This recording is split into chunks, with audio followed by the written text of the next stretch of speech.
बिस्मिल्लाहिर्रहमानिर्रहीम, अस्सलाम वालेकुम। आज हम बहुत मज़ेदार गरम मसाला बनाने जा रहे हैं। इसके लिए हमने कास्ट आयरन का ये पैन ले लिया है।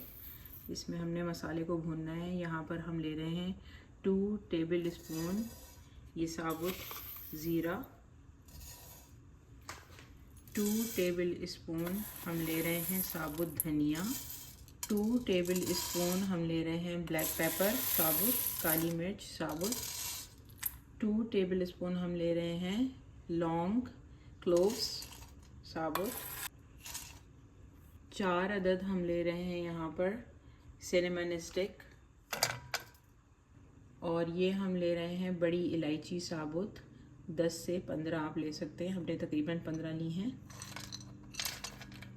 चूल्हा जलाते हैं और इसको भून लेंगे हम।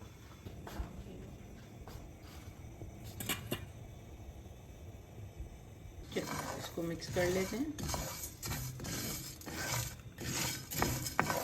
भून के ही गरम मसाला बहुत मज़े का बनता है। खाना आप बनाएं उसमें ये थोड़ा सा ऐड कर दें अपने टेस्ट के हिसाब से, तो आप देखिएगा कि आपके खाने का जायका बहुत बढ़ जाएगा। बाज़ार में उतना मज़े का साबुत गरम मसाला नहीं मिलता, पिसा हुआ गरम मसाला।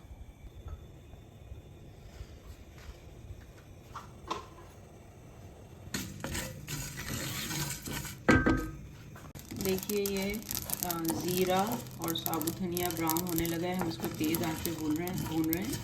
तकरीबन 5 मिनट हमने इसको भूना है।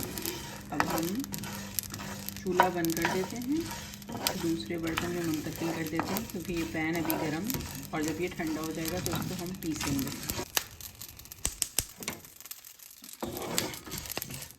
इसको हम डाल लेते हैं प्लेट में।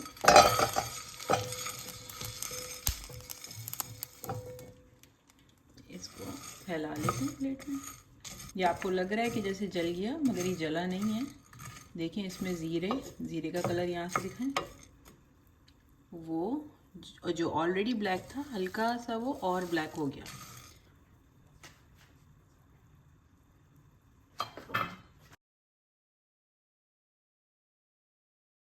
अब ये मसाला सारा ठंडा हो चुका है, और अब हम ये जो कॉफ़ी ग्राइंडर है इसको यूज़ करेंगे। इसमें गरम मसाला बहुत अच्छे से पिस जाता है।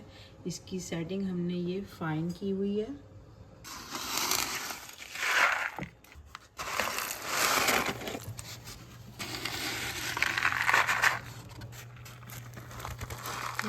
पेपर प्लेट में भी इससे आसानी से डल रहा है।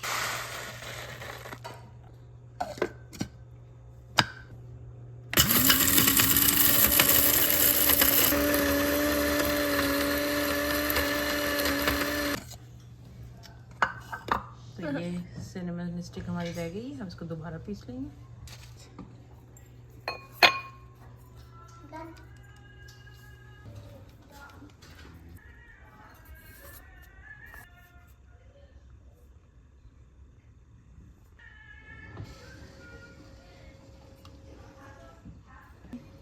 कितना अच्छा सा गरम मसाला पीस किया। किसी भी आप अपने सालन में डालें और उसका मज़ा दुबाला करें।